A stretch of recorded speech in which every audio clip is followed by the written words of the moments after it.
So my name is Praful. I run this company called Coseer.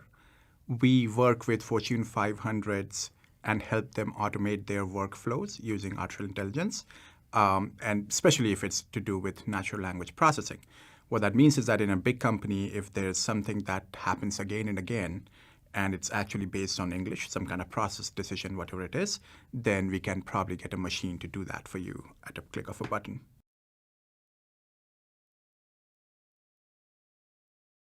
There are ways you can start your AI journey so that the initial successes virally spread out throughout the organizations and other leaders kind of adopt it. The key is to, again, start small and demonstrate the results.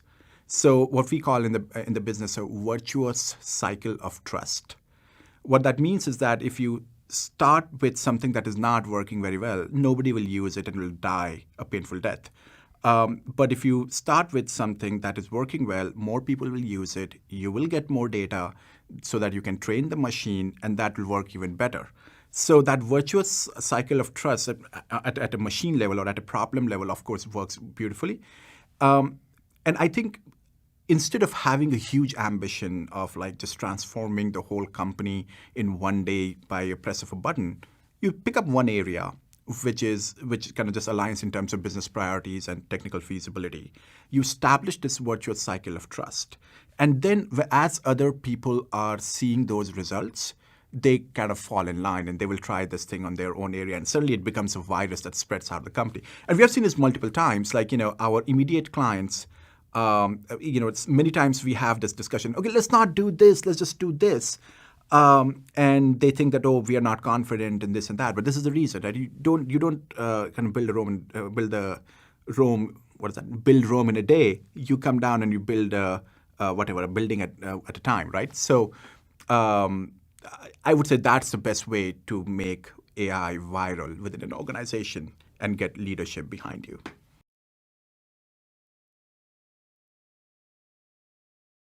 One thing that business leaders fail to get about AI is the cost involved in making a system work.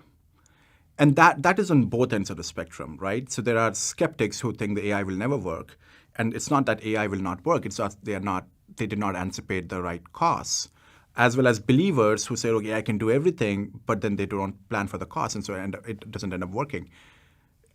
When you think about an AI system, obviously there's hardware cost and the vendor cost and the software cost, right? But there's a huge cost of training that people sometimes don't think about. There's a huge cost of data, just getting data from point A to point B in a format that can be used by a machine. It actually is the biggest cost head in an AI system. And then there's just not just the dollar cost, there's other dimensions to it. So there's a time cost. I have seen projects where they did not outspend the budget. They just ran out of time because they did not think through they did not think of all the dependencies, and they did not plan for how much time it will take for some regulatory approval to happen or some data to appear. So that's the time cost, and there's a political cost, right? In any company, you are always susceptible to organizational dynamics. And to your previous question, unless you start with a very solid footing, unless you very quickly establish that virtuous cycle of trust, very soon, even though you're going the right direction, it ends up being suddenly you get a thing that will shut it down, or suddenly you get your mandate is pulled away, right? So I think business leaders, when they are starting on an AI journey, need to think of all these dimensions, think end to end. And again, back to the business mantra, dollar in versus dollar out, and then get it done. Most often, business leaders underestimate the effort and the multiple pieces that go into making a successful AI product. That is in terms of dollar cost, that is in terms of the time it takes, that is in terms of the politics of it, like setting the right expectations and managing the right kind of sensitivities. And so that's how I would summarize it.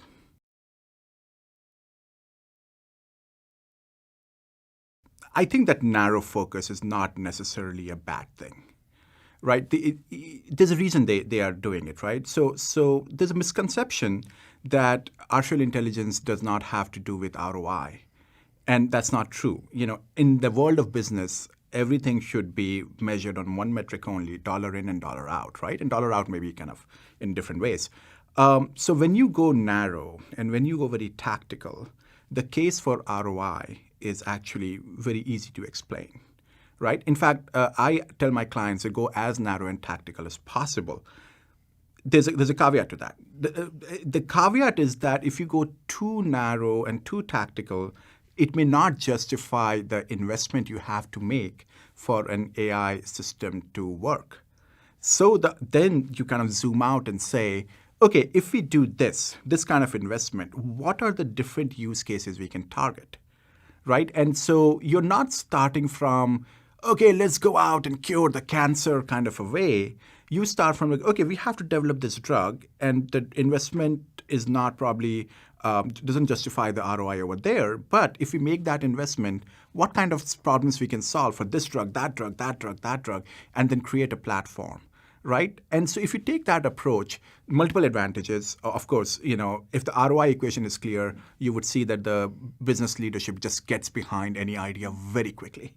And second, you don't have to believe in magic. You basically start on, okay, this is a business problem we are solving. We are just trying to figure out the right level at which we solve the problem.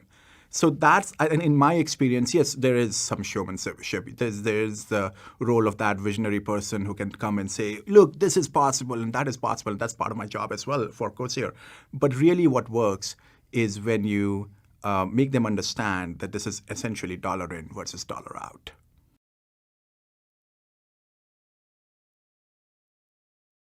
So with the rise of AI, some of the basic rules written for software, particularly software as a service, which is big right now, they are actually being challenged. Software as a service, one of the key components of that is what's called multi-tenancy, which means one copy of the software will cater to all the clients. So in theory, there's one copy of the Facebook software running somewhere, and billions of people are logging into that one copy and getting catered to it. With AI, that doesn't hold. And the reason is the following. So let's say I'm a pharma company and I get a vendor and I train that AI and this crazy number system. That AI tells me 2 + 2 is 4. And I'm happy with it. I design all my processes around it and it's working great. But then let's say you are a pharma company and then you kind of sign up with the same vendor and you upload your data and turns out suddenly 2 + 2 is 5. Now, first of all, that may be worse answer for me. And so suddenly the value of that system has gone down for me. Even if it was a better answer for me, maybe in this crazy number system 2 + 2 was 5, it's still something I don't want to know, or not. It's still something I don't want to be surprised with, right? Because all my systems are set up for 2 + 2 = 4. And so so the way the AI is being implemented in enterprise setup is that everyone is saying, you know what, let her have her own machine and let me have my own machine and let's do that. So that's multi-tenancy. And a lot of different things follow from there in terms of business models, in terms of what we can do with an individual machine, in terms of now that I have my own machine, then maybe I should be adding 3 numbers and you need only 2 numbers and we can do those things. So the whole, that's something the whole IT department and venture capitalists are trying, yet they've not figured it out. They're struggling with it. Is that the rules of software as we know it over the last decade are now being changed because of AI.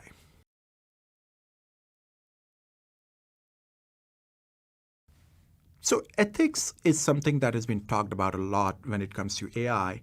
My view is that ethics of a technology essentially reflects the ethics of people programming it.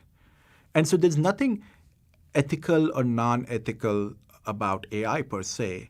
It's more an opportunity to correct some of the biases that we have in human society. One question I would say, though, that has come to fore because of AI is to balance the need for individual privacy versus the hunger of a machine for more data. And that's something that will be debated over the next decade. And I'm sure somebody will find an answer or not.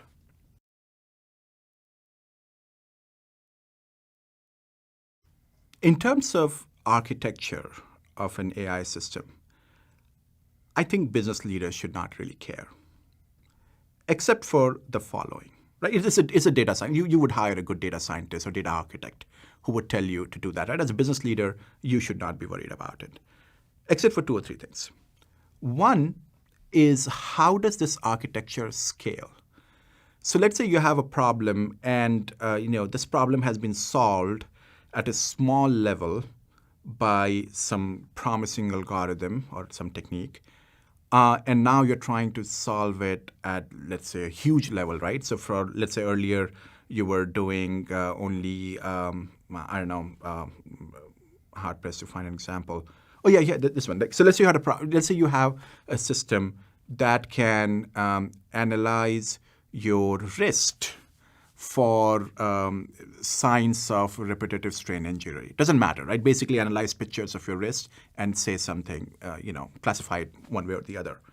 And there's an algorithm that solves it very well, and now you want to use it for the whole body, right? And in theory, it's just a different scale. But sometimes what happens is that in the data architecture, the hardware dependency is super linear, which means that if you go from 1 to 10, the hardware required could go from 1 to 100 or 1,000, right? And which means that a lot of solutions can be very viable and very applicable in small scale, but not at an enterprise or a large scale system, right? So as a business leader, what you need to think through is, can this application scale in terms of costs and hardware or whatever architecture your data science team is proposing? Second, and this is very important, this is what I call the graveyard of a lot of AI systems, right? So think about AI training process. In most cases, you have a black box, right? And you just provide it with all the right information, what training data and input modeling and all that, and some output comes out, right? And when you start, you're assuming, okay, the business wants like 90% accuracy or whatever that number is. Right? You have set a target. You run it for first few times, and your data science team kind of iterates on it, and everything happens, and suddenly the accuracy plateaus out at 85%, right? Now, of course, it's still a good system and the thing, but many times business leaders are not aware of how to take that 85 to 90 or 95, whatever it's at that, right? Because it's a black box, and your data science team will keep telling you, oh, let's find better data and go through the whole training process again. Oh, let's do it again. And that's the right thing to do at some level. But even before you start, you need to ask that question about the data architecture or the system architecture, that if we fall short of our target or our acceptable limit, whatever that is, how do we kind of crawl back up? So, and hopefully your data science team has a good answer, right? And the only third thing I would say is that as a business leader, you need to make sure that your data science team can translate whatever data metrics they are working with back to the business metrics. Many times I'm asked these questions on various forums, or I teach some children and all that how do you tell a data story, right? And if you have this amazing data and amazing analysis, how do you tell a story behind it? And I tell them, you're too late. You should have started from the story, found the data and the systems to prove, disprove, or kind of modify that story. And that's, again, a business leader's job. So to kind of rephrase, when it comes to architecture, one is that you need to make sure that whatever system or algorithm is being used can scale. If it has worked in a small scale, doesn't mean it will scale that well. Maybe the hardware cost is prohibitive or something else kind of breaks. So you have to be careful of that. Number two, you need to understand that the AI system may not deliver as promised. And if that happens, are there ways to take the accuracy or whatever performance metric you're using beyond the acceptable limits which you set out when you started on this journey? Going back and retraining the whole engine is probably the worst answer to this. I'm sure your data science team can tell you simpler things. And number three is really make sure that your data science team understands the business priorities and can translate the business metrics for you to the data metrics they are reporting on day in, day out basis. Right? Start from the story. Do not start from the data. Start from what you're trying to achieve as a business. Beyond that, I don't think business leaders should be worried about the algorithms and architecture, et cetera. You have a data science team for a reason.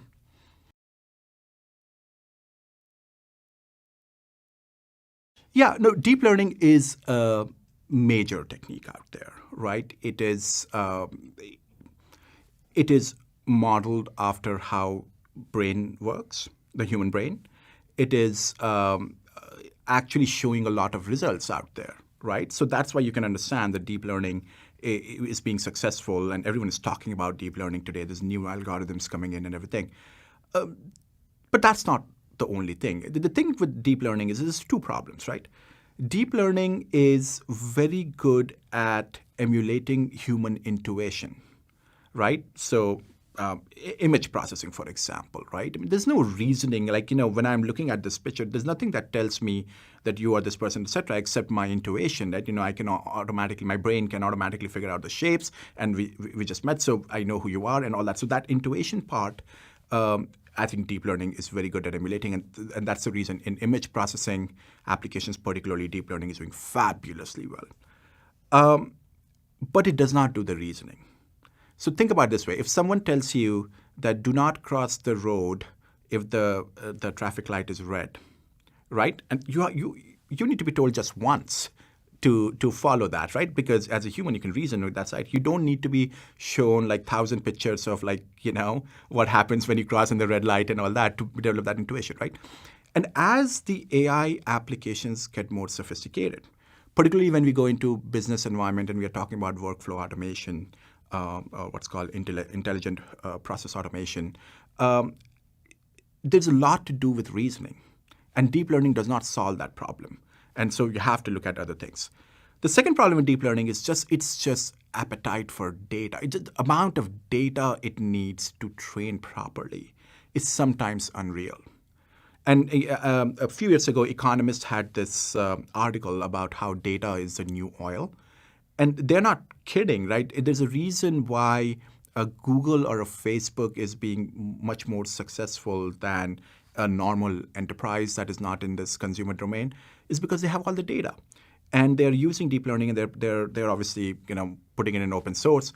But if you are a normal company that does not have that kind of data, deep learning may not be the best fit algorithm. There are alternatives. Some are intelligent, some are not. But I would recommend every business leader to think outside the deep learning box as well. And maybe deep learning is the best answer for you. The good thing about deep learning, it's proven. It's shown a lot of results already. So then take your decision that way.